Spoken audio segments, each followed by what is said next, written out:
I talked to some of the like one of the guys that was like working on X as well, like besides Elon, right? I talked to him a little bit, and like if they like I would I don't know how much time I can really invest into doing this, right? But I could probably give them like at least 20 hours a week. I mean, maybe I don't know how much time I could really go beyond that. I mean, for free, really. I mean, if they want, like, or we could really work for like maybe like a month or so and like get the website up to par for like live streaming. I could do that. That'd be no big deal. And if asking for ad money, I don't give a fuck about money. Like, I mean, it's if they want to give me money, that's fine, but I don't give a fuck. The fact is that, like, again, I just think that it's better. It's better for the platform. It's better for everybody, and so I just do it for free. Like, I don't care. Like, I've already got enough money, right? And so, like, if I get more money, I get more money. But like, if not, that's okay. And so anyway, get your damn time. Yeah, no. So if they want to hit me up and work something out and yeah, I mean, we could get it set up because I think honestly it probably would take about probably like 4 months of like A/B testing of like things that work and don't work. But then after that, I mean, you've already got like a number of like really good points of reference. It's probably not even that hard. I mean, I don't even think they really even need me to do it. But you know, if they wanted to take live streaming seriously, I think that X could be the place for live streaming.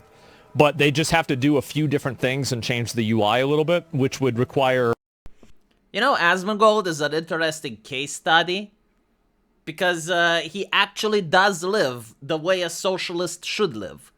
And I'm not talking about the mess and the bugs. If you can't see beyond that, then you're a retard. What I am talking about is the fact that the man is a millionaire and he doesn't buy more than he needs. He doesn't buy muscle cars. He's not living in a mansion, even though he could, right? But he believes in sustainability. He only buys exactly what he needs. And then he also gives something to the community. He is a live streamer, notices a platform that's a competitor, a platform that still has censorship, but has more free speech than Twitch, and understands that in a society where there's companies competing with each other, it actually creates a better end product for the consumer. And so he's willing to donate his own time, right? Like a person that doesn't want to clean up his house, but is willing to donate his time in order to improve society. And the leftists absolutely hate his guts.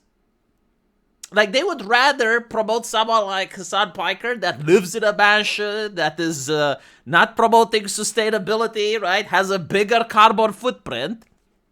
But because he speaks the speech and he plays ball with the left, they would rather like him than someone that actually does live the lifestyle. You know, someone that doesn't stretch more than he should. Probably has a smaller carbon footprint than most millionaires. They hate him.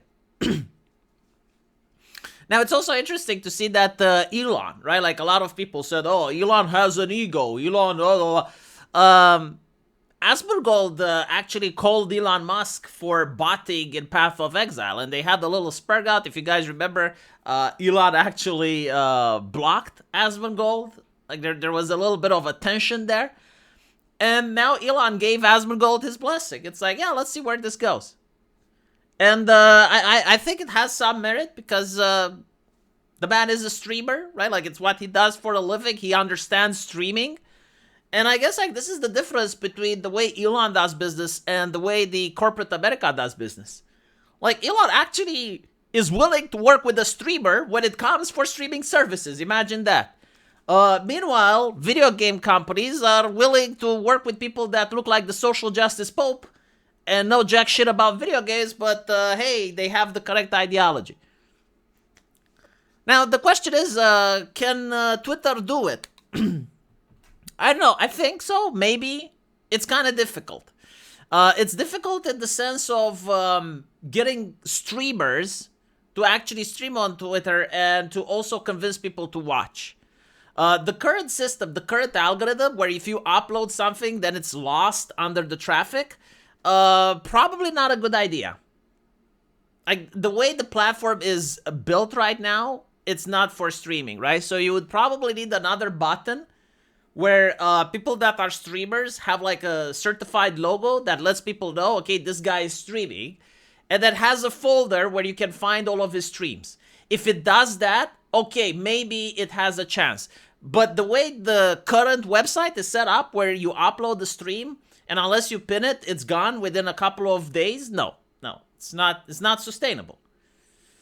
What are the advantages of streaming on Twitter, though, right? Well, first of all, different type of censorship. Like, there still exists, but not as strict as YouTube, not as strict as Twitch. The thing that I believe can actually help the platform, especially if they manage it, I don't know if they will allow it or not, is not safe for work stuff.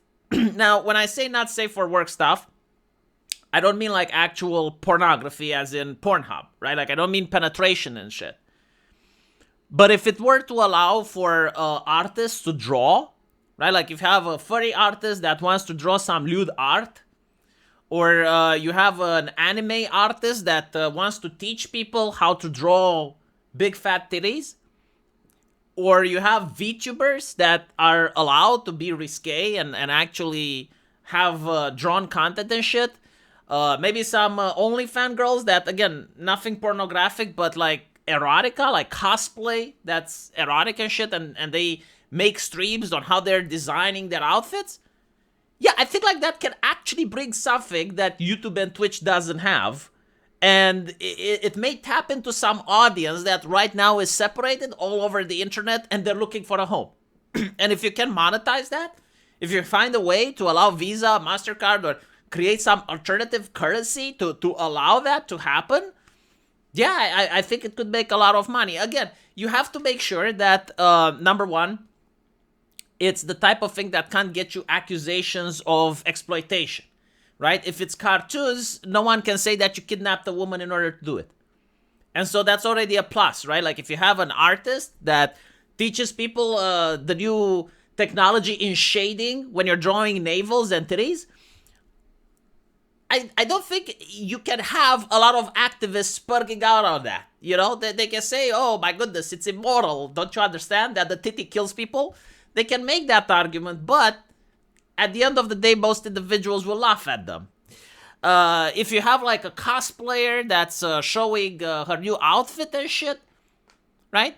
Again, the idea is to provide a service that doesn't exist elsewhere. Potentially you can have like hentai game reviewers or whatever, you know, stuff that you don't find on other platforms, basically.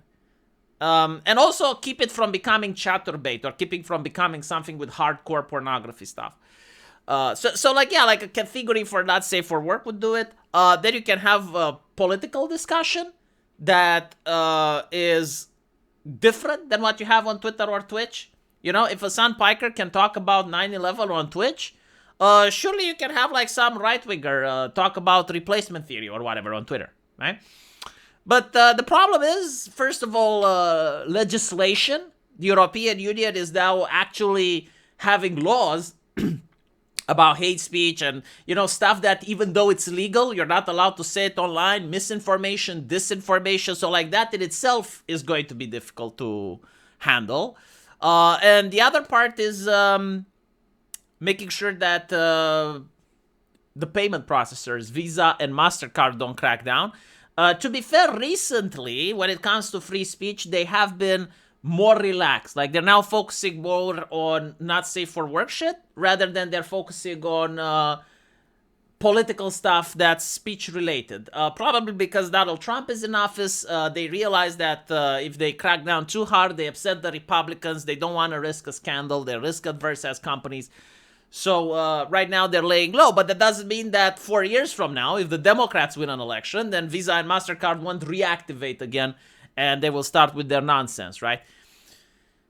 Now, when it comes to UI, well, I already said what you need. You need a different button that will show the person's streams and stuff. And yeah, ways to donate, ways like Twitch has an excellent UI when it comes to streaming. The idea of like having subs and various perks and raiding people and all that shit is a lot more developed than YouTube. So if you can have something like that on Twitter, yeah, I think it may not start as competing with YouTube and Twitch and Kick, But I don't think it would attract enough people, right? Like, the moment you have, like, content creators that can make a living on X is the moment that you know you have found success. Also, an ability to integrate Grok would be great, right? Because, like, Twitter is trying really hard to push Grok into everything, and I think that's actually good, right? Like, the way they're using their own AI in order to improve their service. If they can do something like that for streaming, maybe, like, you can just, while you're streaming, you're like, hey, Grok, find me about this news article, and it immediately, like, shows it on the screen.